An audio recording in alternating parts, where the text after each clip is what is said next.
और स्वागत है हमारे YouTube चैनल पर। तो आज का टॉपिक जो है हम स्टडी करने जा रहे हैं सेल। सेल जो है रासायनिक सेल होता है और बैटरी इससे आगे का कॉन्सेप्ट है। तो अगर आप हमारे चैनल पर नए हैं तो चैनल को सब्सक्राइब कर लें और जो घंटी का निशान है उसको दबा लें। तो यहाँ से आपको इलेक्ट्रीशियन से संबंधित पूरी जो है और प्रिपरेशन करवाई जा रही है। तो यहाँ से एक भी वीडियो को आप जो है स्किप नहीं करें। सारे के सारे वीडियोज़ आपके लिए इम्पोर्टेंट हैं, भले वो रिवीजन के तौर पर हों, चाहे पहली बार आप वीडियो देख रहे हो, पहली बार आप क्लास अटेंड कर रहे हो, तो भी आपके लिए इम्पोर्टेंट है। तो वीडियो के साथ में पिछला वीडियो भी आप देखना ना भूलें। और आज का जो टॉपिक है इसकी हम शुरुआत करते हैं।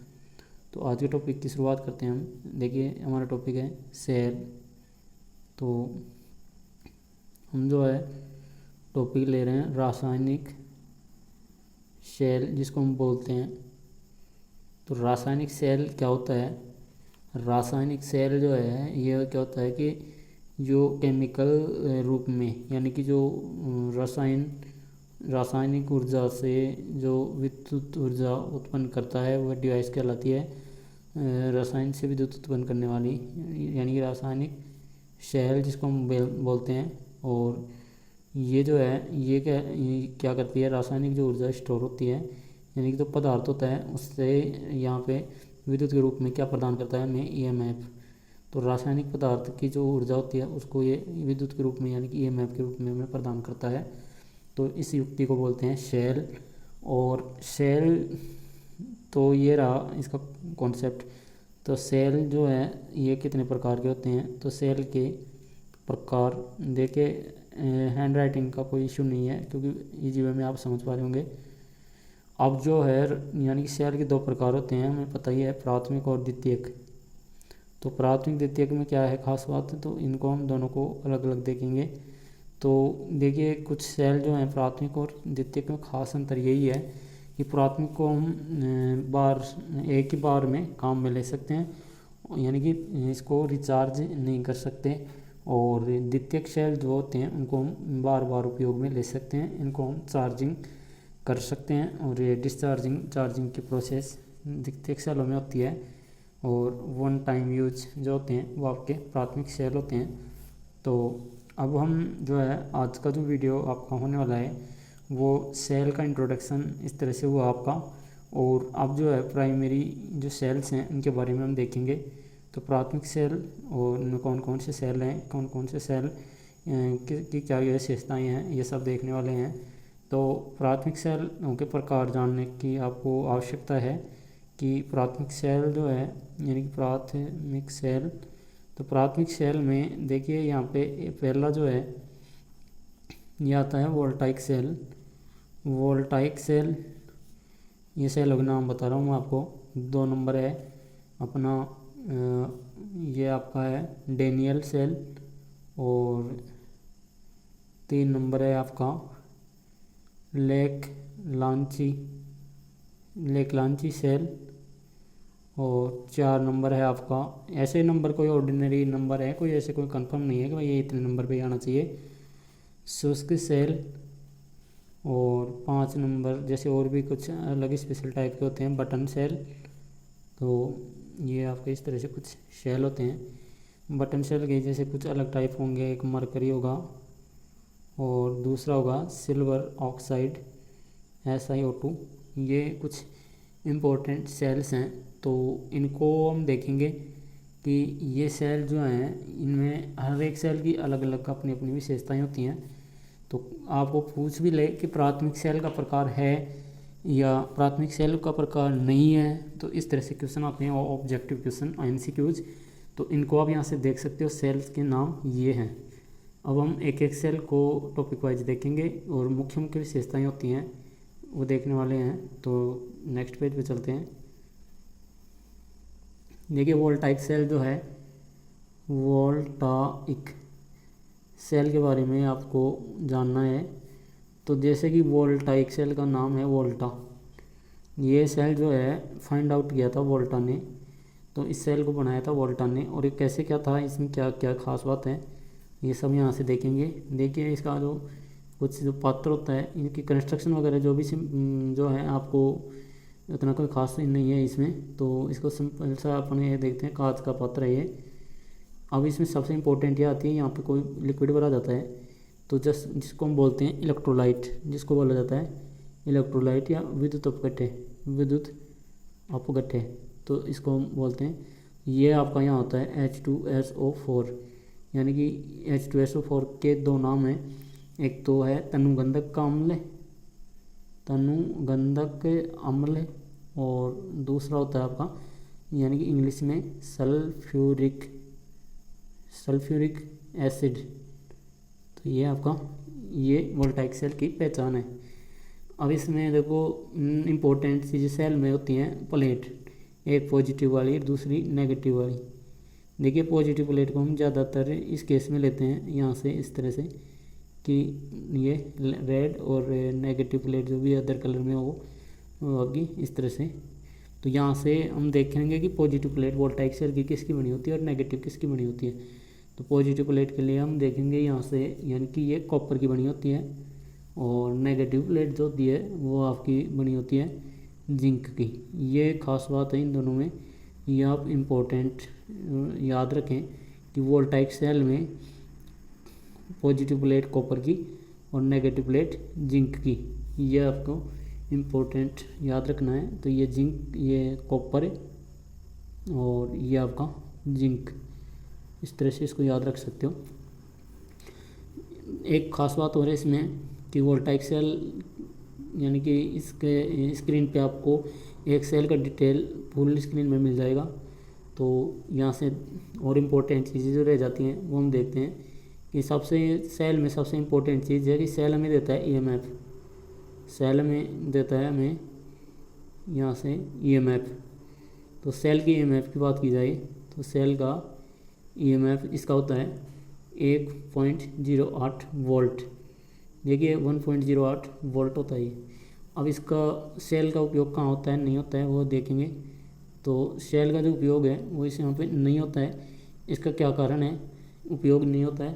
क्या दो कारण हैं। एक तो स्थानीय क्रिया यानी कि सेल में कौन कौन से दोष होते हैं वो यहाँ पर बताए गए हैं। ध्रुवात साधन, देखिए स्थानीय क्रिया और ध्रुवात साधन के बारे में आगे हम देखेंगे।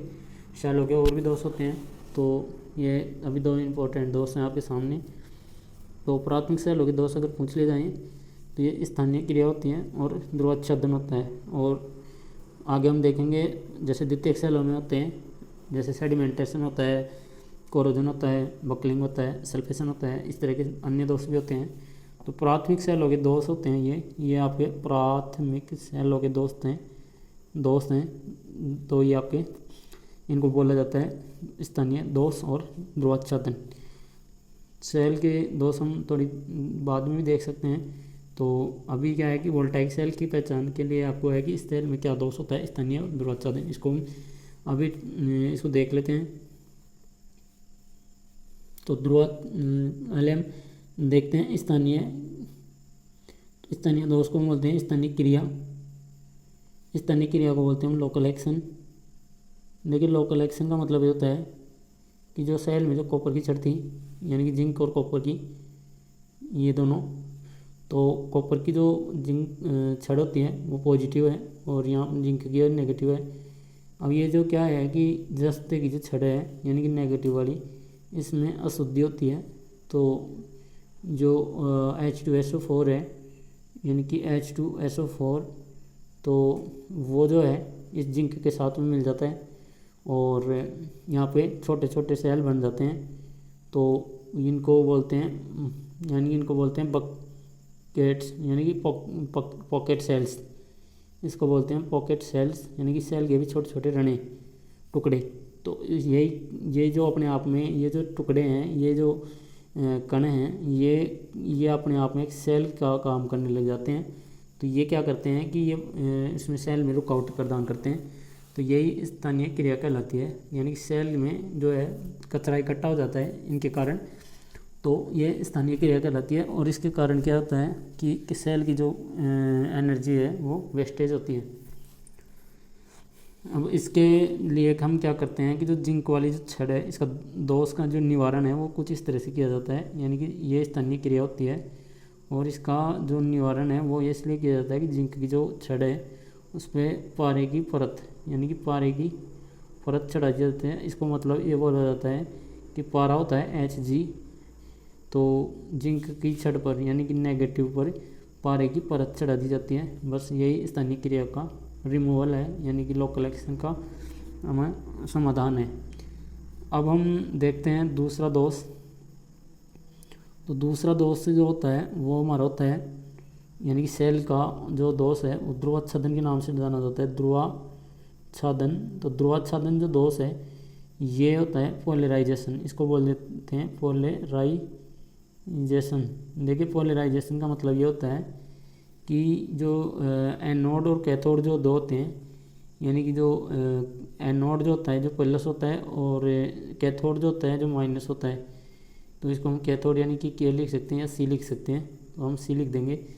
तो यहाँ से जो है यानी कि एनोड पर जो है H2 गैस, हाइड्रोजन गैस जो है वो रिलीज होती है, हाइड्रोजन गैस रिलीज होती है, जिसके कारण क्या है कि ये जो छड़ होती है जो कॉपर की होती है प्लस वाली, और ये जो होती है ये आपकी माइनस वाली जिंक की होती है।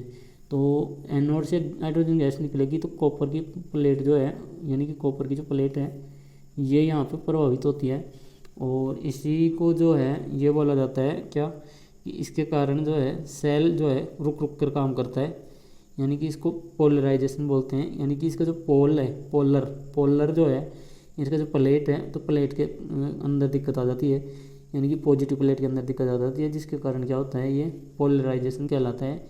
तो ये इसको दूर करने के लिए यानी कि इसको दूर करने के लिए इसका जो समाधान है वो किया जाता है कि एनोड अब की बार क्या है पॉजिटिव प्लेट से दिक्कत आ रही है तो इसके ऊपर क्या करेंगे कि MnO2 यानी कि manganese dioxide, manganese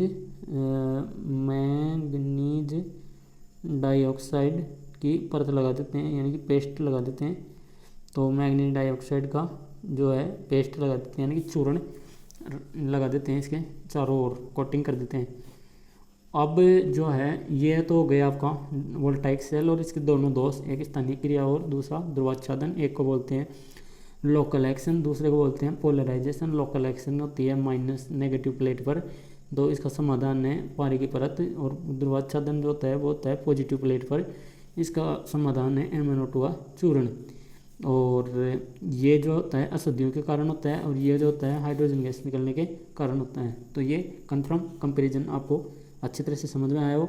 next cell हमारा डेनियल सेल। तो डेनियल सेल में भी वही खास बात है, पात्र तो वही कांच जो है तांबे का होता है, जो तांबा का पात्र होता है, और इसी में जो छड़ होती है पॉजिटिव की वो वही कॉपर की होती है, नेगेटिव की छड़ होती है वही जिंक की होती है जो ऊपर जो आपके उस सेल में थी वोल्टाइक में। लेकिन इसमें जो इलेक्ट्रोलाइट है वो आपका होता है H2SO4। लेकिन अब एक इम्पोर्टेंट चीज़ है कि यहाँ पे सेलों का जो है अलग अलग नाम है, तो उनका जो एक डिफरेंस आता है EMF का वो अलग होता है हर सेल का। जैसे ऊपर वाले का था 1.08, इसका होता है 1.1 वोल्ट, ये आपका डेनियल सेल का। तो डेनियल सेल की क्या खास बात है, इसमें जो है इसके अंदर एक पोलराइजर मिला जाता है, पोलराइजर, यानी कि ये पोलराइजर जो है इसलिए मिलाया जाता है कि आपको जो वोल्टाइक सेल में जो पोलर प्रभावित हो रहा था उस दोष को दूर करने के हिसाब से इसमें डेनियल सेल में ये एक्स्ट्रा फीचर्स दिए गए हैं। तो इसका मतलब होता है कॉपर सल्फेट जो है CuSO4 का सॉल्यूशन यहाँ पे दिया जाता है, यानी कि जिसके कारण क्या है इसमें पोलराइजेशन नहीं होता है, और इसमें भी कुछ ना कुछ कमी होती है। तो इसकी कमी क्या है, इस सेल की कमी है कि ये जो है ये आपका मतलब आंतरिक प्रतिरोध इसमें पाया जाता है। तो आंतरिक प्रतिरोध इसके अंदर 2 से यानी कि 6 ओम तक होता है। और एप्लीकेशन कहाँ होता है इसका, इसकी खास बात यह है डेनियल सेल का एप्लीकेशन कहाँ होता है, तो एप्लीकेशन होता है लैब में, लेबोरेटरीज जो होती हैं फिजिक्स की लेबोरेटरीज हैं, जो आपकी जो इलेक्ट्रिकल या फिजिक्स की जो लेबोरेटरीज होती हैं वहाँ पे इसको काम में लिया जाता है। तो साइंस की जो भी लैब है आपकी, जैसे बायो केमिस्ट्री में आपको तो पता ही है कि ये यूज नहीं होता है, बट फिजिक्स में इसका बहुत ज़्यादा इंपॉर्टेंस है।